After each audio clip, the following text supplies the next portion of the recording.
بہت ساری خامی یہ ہے کہ بعض لوگ آپ کو دیکھتے ہیں اور آپ سے وعدہ کرتے ہیں کہ ہم حج میں آپ کو سہولیات مہیا کریں گے، عمرہ کے اندر آپ کو سہولیات دیں گے، لیکن حقیقت کے اندر وہ آپ کو سہولیات نہیں دے سکتے۔ کیوں؟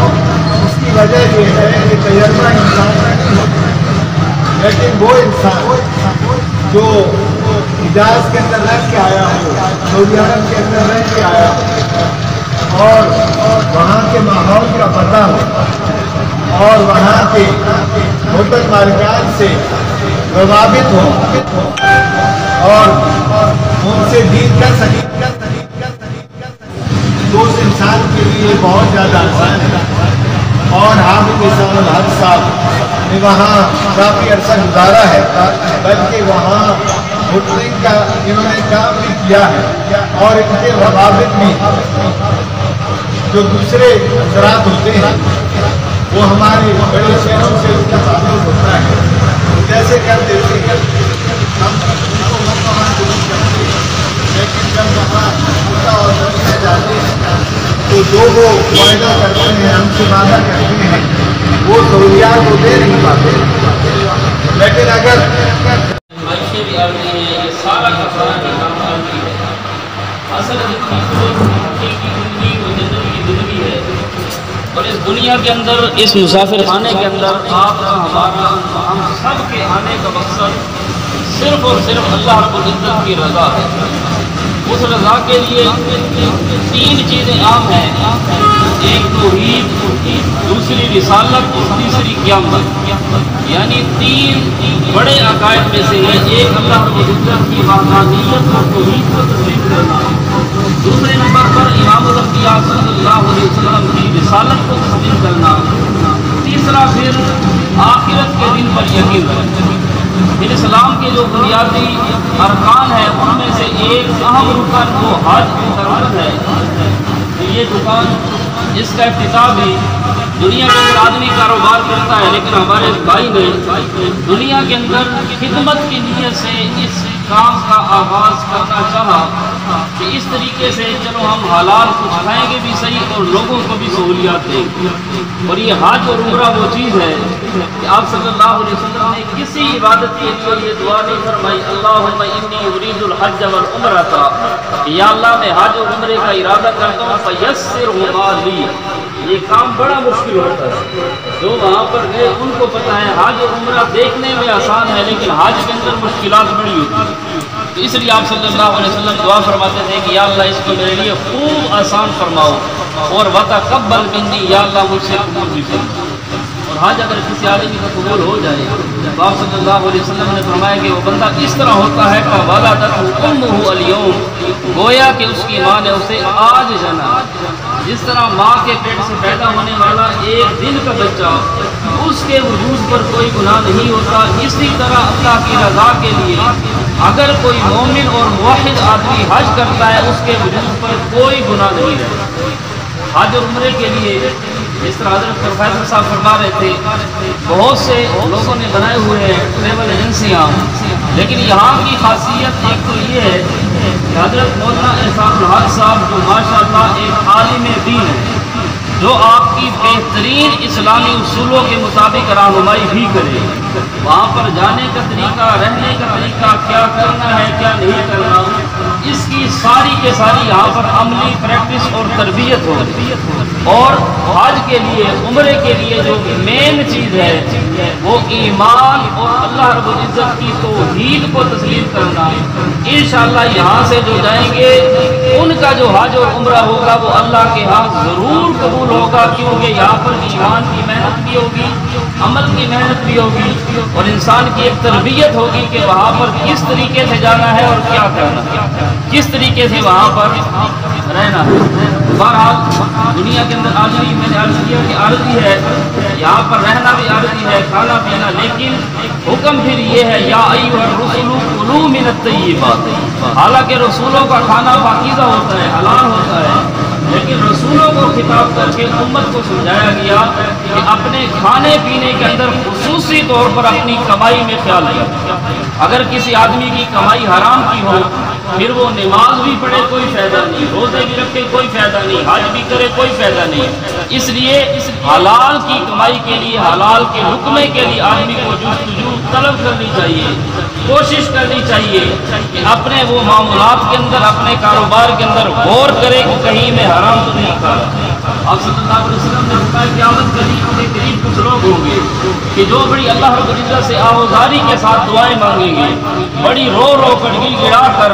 لیکن ان کی دعائیں قبول نہیں ہوں گی۔ تو آپ صلی اللہ علیہ وسلم نے وجہ یہ ارشاد فرمائی کہ ان کے پیٹ کے اندر جو لقمہ ہوگا وہ حرام ہوگا، مطعمہ حرام وملبسہ حرام ومشربہ حرام۔ جب ان کا کھانا بھی حرام کا، پینا بھی حرام کا، لباس بھی حرام کا، پھر وہ جتنی بھی رو رو کر دعائیں مانگے وہ کہاں قبول؟ آج ہمارا بھی یہی مسئلہ ہے، ہر آدمی کہتے ہیں یہ دعائیں مانگتے ہیں قبول نہیں ہوتی۔ تو دعاؤں کے قبول نہ ہونے کی ایک وجہ یہ حرام کھانا بھی ہے۔ بہرحال اللہ رب العزت ان کے اس کام کے اندر برکات کا نزول فرمائے، اس کو ان کے لیے، ان کی اولاد کے لیے رزق حلال اللہ رب العزت یہاں سے ان کو عطا فرمائے، اور یہاں سے جو ساتھی جانے والے ہوں گے سب کے اللہ تعالیٰ حج عمرے اور یہ زیارتیں پوری فرمائے۔ اور مدینہ کے اندر محنت کی ہے،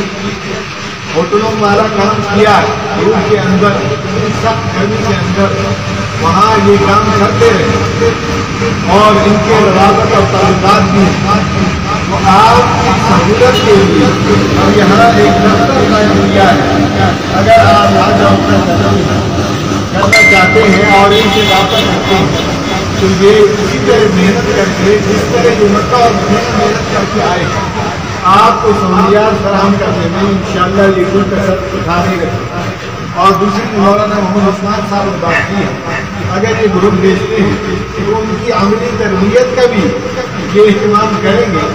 اور یہاں فطرہ کے اندر عملی تربیت اجاز کے لیے اور عمرہ زائرین کے لیے ہوتی رہی، اور اب بھی انشاءاللہ یہ عملی تربیت ہوتی رہے۔ اب میں مولانا محمد ہارون رشید صاحب سے گزارش کرتا ہوں تو بیان کے لیے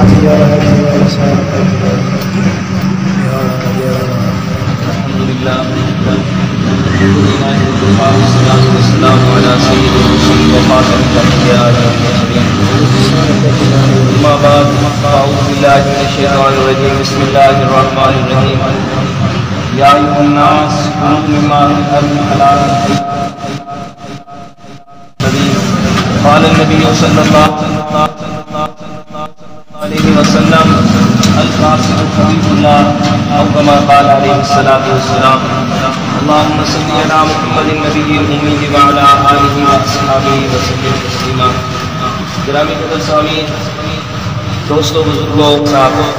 ان کی تمام تر معروضات آپ سن چکے ہیں۔ ان کے بعد میرا کچھ کہنا شاید کہ ایسے ہی ہوگا جیسے سورج کے سامنے چراغ۔ بہرحال اللہ سبحانہ و تعالیٰ چند ایک بات عرض کروں گا۔ جیسے حضرت نے فرمایا کہ یہ بہت ہی کمل اس کی ابتدا ہو رہی ہے، آپ کے سامنے ہے کہ حج اور عمرہ پر جانے والے، آنے والے تمام کی تمام اس سعادت میں برابر میں شروع ہو رہی ہے۔ حدیث پاک ہے، آپ صلی اللہ علیہ وسلم نے فرمایا انما الاعمال بالنیات، تمام تر اعمال کا دار و مدار نیتوں پر ہے۔ تو محدثین کرام نے اس کی تشریح میں یہ بات لکھی ہے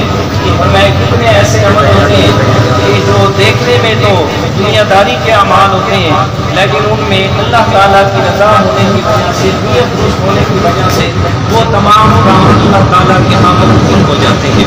اور کتنے ایسے کام جو ظاہر دیکھنے میں کام ہوتے ہیں لیکن نیت کے درست نہ ہونے کی وجہ سے وہ اللہ تعالیٰ کے ہاں مقبول نہیں ہوتے۔ تو تمام بھائی نے بھی بہت اچھی اور مناسبیت سے یہ کام شروع کیا ہے۔ دونوں چیزیں ساتھ میں عبادت بھی ہے اور دوسری چیز ساتھ میں جو چلنی ہے وہ رزق حلال کی تلاش بھی ہے۔ اس لیے کہ قرآن مجید میں اللہ تعالیٰ نے ارشاد فرمایا یا ایھا الناس کلوا مما فی الارض حلالا طیبا،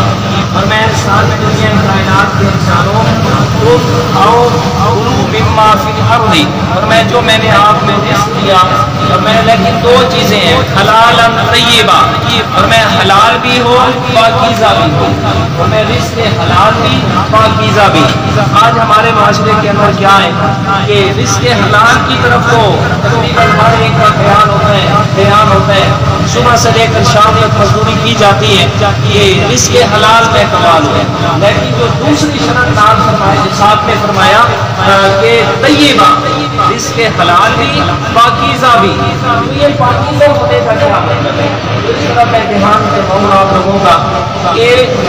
جائز طریقوں سے رزق کمانا وہ رزق حلال ہے، اور پھر اس رزق میں سے اللہ تعالیٰ کا حق ادا کیا جائے گا تو وہ رزق پاک بھی ہو جائے گا۔ تو دونوں چیزیں فرمائے، رزق حلالا طیبہ، میں حلال بھی ہو اور پاکیزہ بھی ہو۔ تو یہ چیز سامنے رکھتے ہوئے ہم دونوں چیزوں کی امید کرتے ہیں اپنے برادر مکرم سے۔ 2019 میں جب میں اوپر سے گیا تھا مدینہ شریف میں، جب ہماری رہائش تھی تو محترم ہمیں ملنے کے لیے بھی آئے، بہت زیادہ مشرق ہمارے ساتھ انتہائی شفقت سے پیش ہے، اللہ تعالیٰ اقدام کو قبول فرمائے۔ تو جب وہاں رہ کر فیور دیتے تھے تو یہاں سے جب اپنی ذمہ داری پہ بھیجیں گے تو ہم انشاءاللہ یہ ٹرسٹ کر رہے ہیں کہ مکمل اپنی ذمہ داری کو نبھائیں گے بھی صحیح۔ اور دوسری چیز کہ اپنی عبادت کے ساتھ ساتھ رزق حلال بھی جو ہے وہ جیسے حق ہے انشاءاللہ اسی طرح ہی کمائیں گے۔ دعا فرمائیں اللہ تعالیٰ اس عمل میں برکت بھی دے، اور اللہ تعالیٰ تمام تر جتنے بھی لوگ آئے ہیں ان کے لیے اللہ تعالیٰ آسانیاں فرمائیں، اور رزق حلال سے اللہ تعالیٰ برکت نصیب فرمائے۔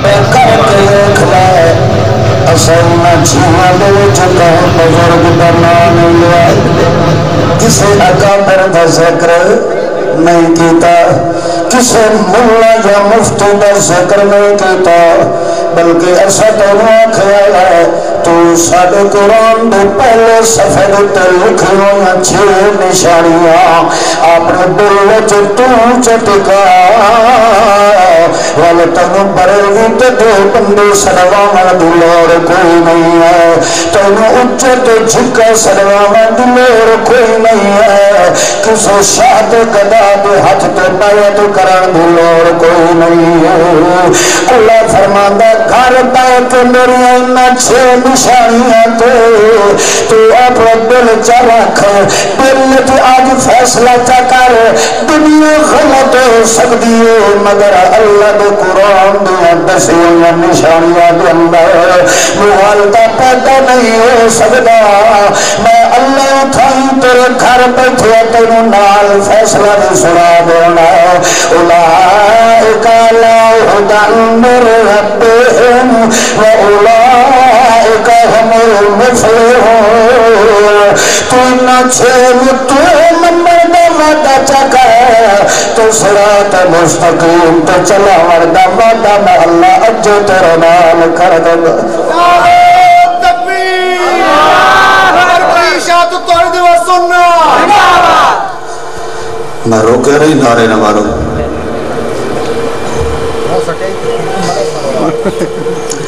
بہت نہیں مار، چلو اس کا مارے کام نہیں روکے، کوئی جواب نہ دلے، توجہ کرو گلہ نو سمجھو۔ اس 30 سپارے والے قرآن تے ہر کلمہ دے مسلمان دا ایمان ہے،